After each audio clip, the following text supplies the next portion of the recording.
ஒரு கதை சொல்லிட்டேன் சார். வணக்கம் நண்பர்களே. சின்ன சின்ன கதைகள் பேசி கொஞ்ச நேரம் நம்மை மறந்து மகிழ்ந்து கொண்டிருக்கிறோம். தொடர்ந்து ஆதரவு தாருங்கள். நன்றி. வணக்கம். வணக்கம் நண்பர்களே. மீண்டும் உங்களை சந்திப்பதில் மகிழ்கிறேன். இந்த வாரம் ஒரு கதை, இதுவும் 1970களில் படித்தது. திடீர்னு ஒரு பொறி தட்டுச்சு இந்த கதையோட ஒரு வார்த்தை. வழக்கம் போல் அந்த உருளைக்கிழங்கு எடுத்து மேலெல்லாம் மசாலாலாம் தடவி எண்ணெயில் பொரித்து உங்களுக்கு கொடுத்துட்றேன். கண்டிப்பாக சுவைப்பீங்கன்னு நினைக்கிறேன். கதை பேர் இப்ராஹிம் பாய். போலாமா கதைக்குள்ளே? இப்ராஹிம் பாய்.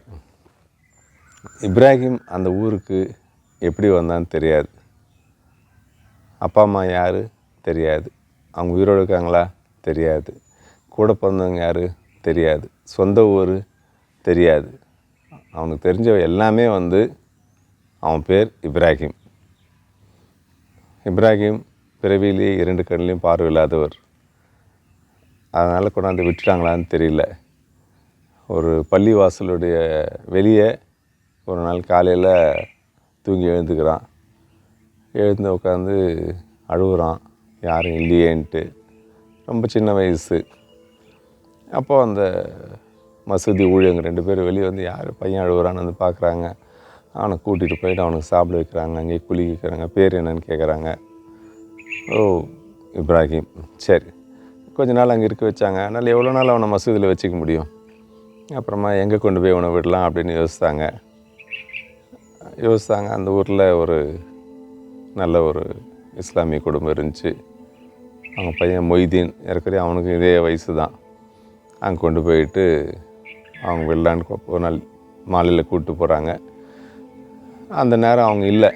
சரி, இவனை திண்ணையில் உட்கார வச்சுட்டு, நீ இங்கேயே உட்காண்ட்ருக்கு இப்ராஹிம், வந்துடுவாங்க அப்படின்னு சொல்லி அவனை விட்டுட்டு கையில் ஒரு கொம்பு ஒன்று கொடுத்துட்டாங்க நடந்து போகிறதுக்கு. அதுக்குள்ளே அந்த கொம்பு கொடுத்து அவன் கொஞ்சம் பழகிட்டு இருந்தான் நடக்கிறதுலாம்.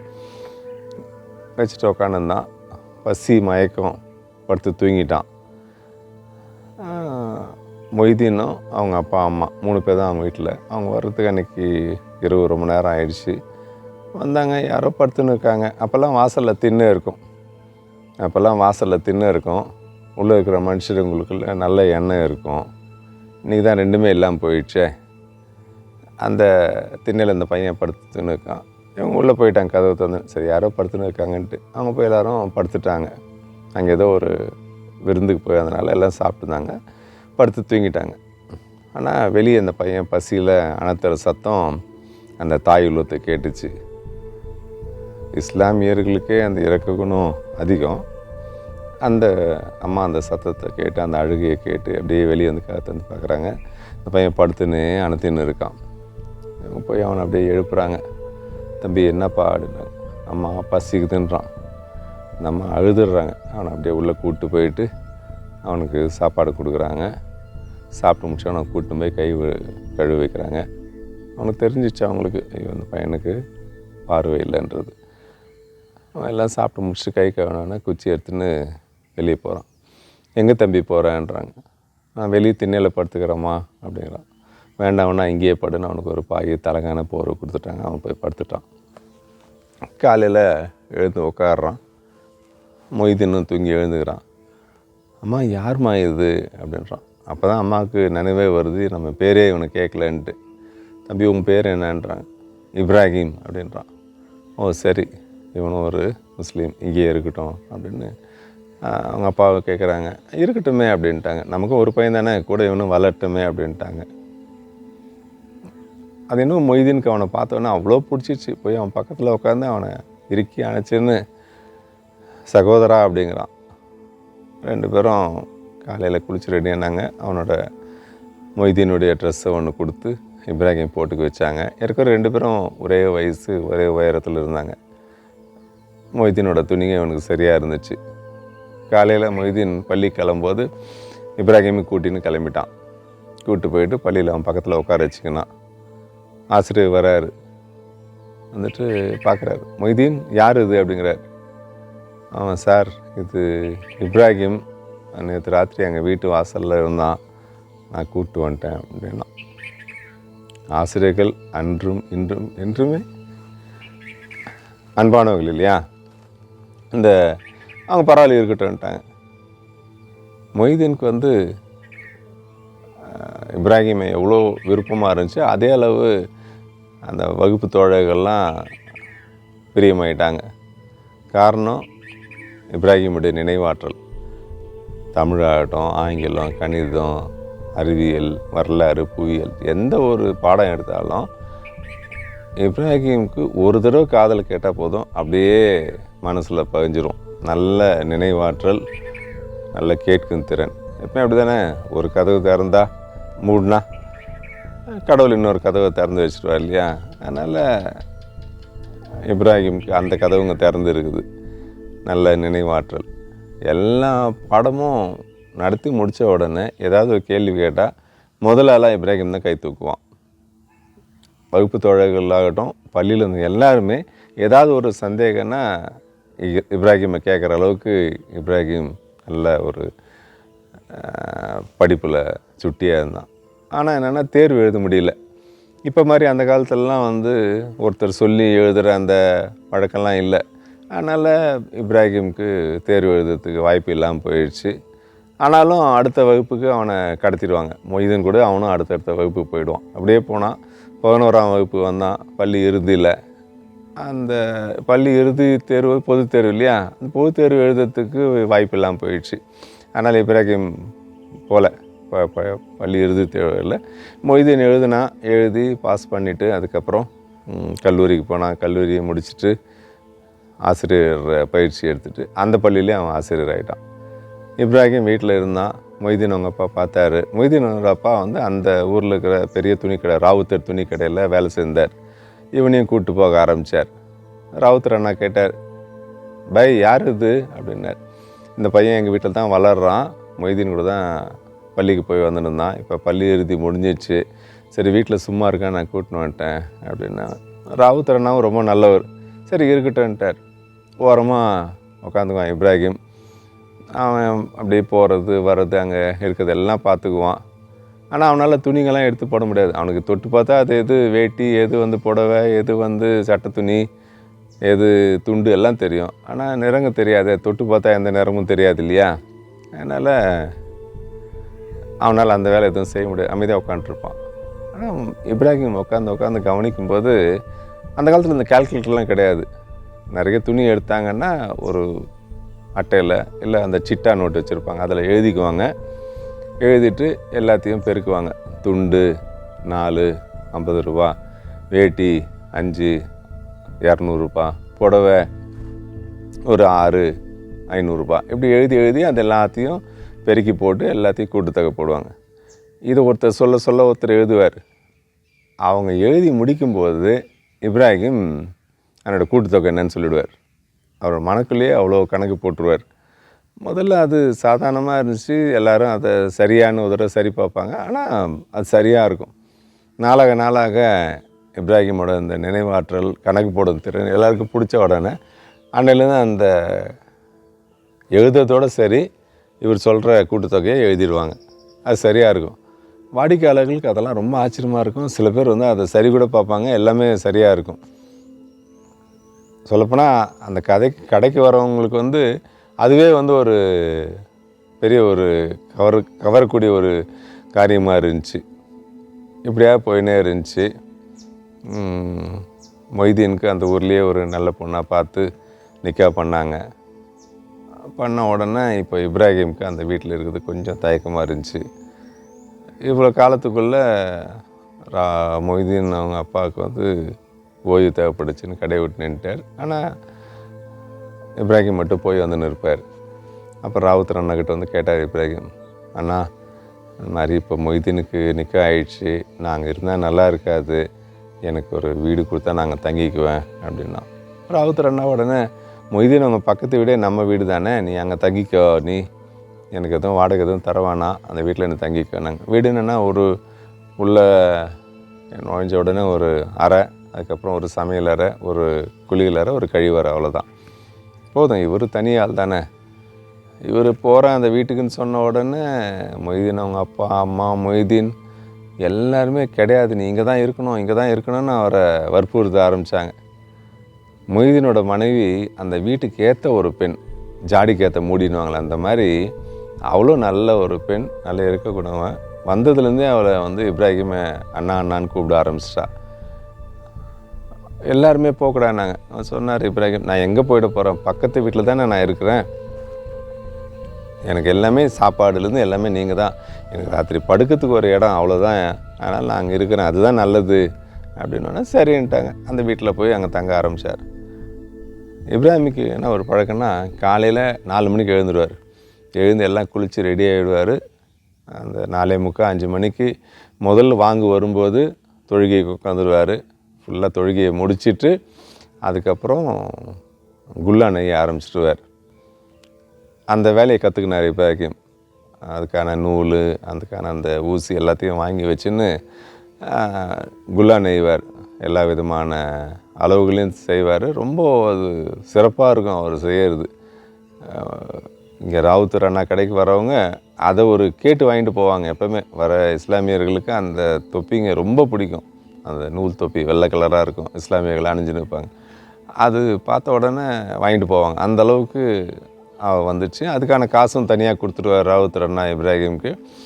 இப்ராஹிம் அதை கொண்டு போயிட்டு அப்படியே கொடுத்துருவார் மொய்தீன்கிட்ட. மொய்தீன் கேட்பார், நீ தான் வச்சுக்க இப்ராஹிம் அப்படிம்பார். நான் என்ன பண்ண போகிறேன் இதை காசு வச்சுன்னு, எனக்கு எல்லாமே நீங்கள் தானே அப்படின்னு சொல்லி அவர்கிட்ட கொடுத்துருவார். மாத சம்பளம்லாம் ஒன்றும் பெருசாக கிடையாது, ஏதோ கொடுப்பாங்க. அப்படியே கொண்டு போய் அதை மொய்தீன்கிட்ட கொடுத்துருவார் இப்ராஹிம். இப்படியாக நாட்கள் ஓடின்னு இருந்துச்சு. எல்லாத்துக்கும் ஆரம்பம்னு ஒன்று இருந்தால் முடிவுன்னு இருக்க தானே செய்யணும். ஒரு தடவை பட்டணத்துலேருந்து ஒருத்தர் வந்தார், ஒரு வாலிபர். அவங்க வீட்டில் ஏதோ நிற்கா வந்தவர் ஒரு சின்ன ஒரு கருவி ஏற்றுன்னு வந்தார். ஒரு 5 இன்ச்சு நீளம், ஒரு 4 இல்லை 3 அங்குலம் அகலத்தில். அதை கால்குலேட்டர் அப்படின்னு சொன்னார். அதுக்கு சைடில் ஒரு பொத்தான் இருந்துச்சு. அதை அழுத்தின உடனே ஒரு நீளமும் பச்சையும் கலந்த கலரில் அது ஒளிர்ச்சி. இவங்க பொருளுங்களோட விலையெல்லாம் சொல்ல சொல்ல அவரும் அதை அந்த கால்குலேட்டரில் போட்டுனே வந்தார். போட்டுட்டு கணக்கு பார்த்தார். இப்ராஹிம் மனசுக்குள்ளேயே கணக்கு போட்டு சொன்னார். போட்டு சொன்ன உடனே அந்த தம்பி, இல்லையே 400 ரூபாய் அதிகமாக சொல்கிறீங்களே அப்படின்னார். இப்ராஹிம் ஒன்றும் பேசலை, அமைதியாக இருந்தார். ராவுத்தர் கொஞ்சம் சங்கடமாயிடுச்சு. பார்த்தா அந்த தம்பி தான் கணக்கு விட்டுருக்கார். ஒரு 2 வேஷ்டி 200 ரூபா, 2 200 400 ரூபாய் விட்டுட்டுருக்கிறார். பார்த்த உடனே இப்ராஹிம் சொன்ன கணக்கு தான் சரியாக இருந்துச்சு. அந்த தம்பிக்கு ரொம்ப வருத்தமாயிடுச்சு. ஐயா மன்னிச்சுக்குங்க அப்படின்னாரு. அப்போ சொன்னார் இப்ராஹிம் பாய், இல்லை இதில் போய் நாங்கள் மன்னிக்கிறது இருக்குது, தவறது சகஜம் தானே அப்படின்னாரு. அப்போ இப்ராஹிம் பாய் கிட்ட போய் கேட்குறாரு அந்த தம்பி, ஐயா எப்படி உங்களுக்கு இவ்வளோ கணக்கீடு திறனும் நினைவாட்டில் இருக்குது அப்படின்றார். இப்ராஹிம் பாய் சொல்கிறாரு, எல்லாம் அல்லாவோட அருள், எனக்கு என்ன இருக்குது, நான் ஒன்றும் கிடையாது, நான் ஒரு சாதாரண கருவி தானே அப்படிங்கிறார். ராவுத்தர் பாயுடைய மகன் சுல்ஃபிகர், அவன் இப்போ கடைக்கு வந்து உட்கார ஆரம்பிச்சிட்டான். அவன் கல்லூரி படிப்புலாம் முடிச்சிட்டான். இப்போ அப்பாவுக்கு ஒரே பையனால் கடையை பார்த்துக்கிறதுக்காக வர ஆரம்பிச்சிட்டான். அவனுக்கு இப்ராஹிம் பாய் மேலே கோவம்லாம் கிடையாது, ஆனால் கொஞ்சம் எரிச்சல். அது எப்படின்னா முதல்ல பொறாமையாக ஆரம்பிச்சிச்சு. அவங்க வாப்பா தான் அவனை ரொம்ப மரியாதை கொடுக்குறாரு இப்ராஹிம் பாய்க்குன்னு பார்த்தா, அம்மா எப்போனா கடைக்கு வந்தால் கூட அவர்கிட்ட போய் அண்ணா அண்ணான்னு கூப்பிட்டு வைப்பாங்க. உமாவும் இப்படி கூட அவரோ அட்டாச்சாக இருக்காங்களேன்னு கொஞ்சம் பொறாமை. அது அப்புறமா எரிச்சலாக மாறிடுச்சு. அதனால் கொஞ்சம் அது கோபமாகவும் இருக்கும். இந்த கால்குலேட்டர் யூஸ் பண்ணி அவர் பார்த்த உடனே இவனுக்கு கொஞ்சம் மகிழ்ச்சியாக இருந்துச்சு சுல்ஃபிகர். ஆஹா தப்புன்ட்டார் இப்ராஹிம் பாயின். ஆனால் அது சரின்னு உடனே அமைதியாகிட்டான். கொஞ்சம் வருத்தமாக கூட ஆகிடுச்சு அவனுக்கு. அடுத்த நாளே போயிட்டு அந்த பட்டணத்து வாலிபன்கிட்ட போயிட்டு எனக்கு இந்த மாதிரி ஒரு கால்குலேட்டர் வேணும்னு சொல்லி வாங்கிட்டான். வாங்கினதுலேருந்து சுல்ஃபிகர் வந்து இப்ராஹிம் பாய் போடுற கணக்கெல்லாம் சரி பார்க்க வேண்டியது, எல்லாமே சரியாக இருக்கும். ஒரு நாள் ராத்திரி கடை மூடுற நேரம், அந்த நேரத்துக்கு ஒரு பெரிய பார்ட்டி வந்துட்டாங்க. பெரிய நிக்கானால வந்தாங்க. அவங்க எல்லோரும் நிறைய துணிங்கள்லாம் எடுத்தாங்க, எல்லாத்தையும் இதே மாதிரி போட்டாங்க. கணக்கு போட்டுட்டு எல்லாம் போட்டு முடித்தோடனே இதே மாதிரி அவனும் ஜுல்ஃபிகரும் எல்லாத்தையும் அவரோட கால்குலேட்டரை உபயோகித்து எல்லாத்தையும் போட்டு முடித்த அப்புறம் பார்த்தா இப்ராஹிம் சொன்னது ஒரு 400 ரூபா குறைவாக இருக்குது. ஜுல்ஃபிகர் போட்ட கணக்கில் 400 ரூபா அதிகமாக வருது. ராவுத்தருக்கு மறுபடியும் ரொம்ப தர்ம சங்கடமாக இருந்துச்சு. அவங்க வாடிக்கையாளரும் கொஞ்சம் யோசிக்க ஆரம்பிச்சிட்டாங்க. எல்லாத்தையும் திருப்பியும் சரி பார்த்தப்போ 16 துண்டுங்க 200 ரூபா கணக்கு. அந்த கடைப்பையன் 16ன்னு சொன்னது இப்ராஹிம் பாய் காதில் 14ன்னு விழுந்துருக்குது. அதனால் வந்த தப்பு 400 ரூபா குறைஞ்சிருக்குது. இப்ராஹிம் பாய் ஒன்றும் சொல்ல, ராவுத்தர்கிட்ட மன்னிச்சுங்க அப்படின்னார். அப்போ ஜுல்ஃபிகருக்கு ஒரு விதத்தில் மகிழ்ச்சி, ஆஹா நம்ம போட்ட கணக்கு கரெக்டாகிடுச்சு, இப்ராஹிம் பாய் தப்பு பண்ணிட்டார் அப்படின்னு. எல்லாம் கணக்கெலாம் முடித்து கடையை மூடும்போது 11 மணி ஆயிடுச்சு. இப்ராஹிம் பாய் எப்பவுமே காலையில் அங்கே மொய்தீன் அவங்க மனைவி சாப்பாடு எடுத்துன்னு வந்து கொடுத்துருவாங்க. காலை உணவு கொடுத்துருவாங்க, சாப்பிட்டுட்டு மதிய உணவு கொடுப்பாங்க, எடுத்துன்னு வந்துடுவாங்க. சரியாக 1 மணிக்கு வாங்க வரும்போது இப்ராஹிம் பாய் பின்னாடி போவார். கடை பின்னாடி போயிட்டு கழிவறைக்கெலாம் போயிட்டு வந்துட்டு அப்போயே அங்கே ஒரு தொழுகை முடிச்சுட்டு சாப்பிட்டுட்டு திருப்பி வந்து அவர் இடத்துல உட்காந்துக்குவார். அந்த பையெல்லாம் எடுத்துன்னு கிளம்புனார். வழக்கமாக கடைக்குள்ளே வந்தோடனே இடது பக்கத்தில் ஒரு கம்பம் இருக்கும். அந்த கம்பத்தான தான் அவருடைய செருப்புங்களை கழட்டி விடுவார் அடையாளத்துக்காக. கடை 11 மணி வாக்கில் மூடினாங்க.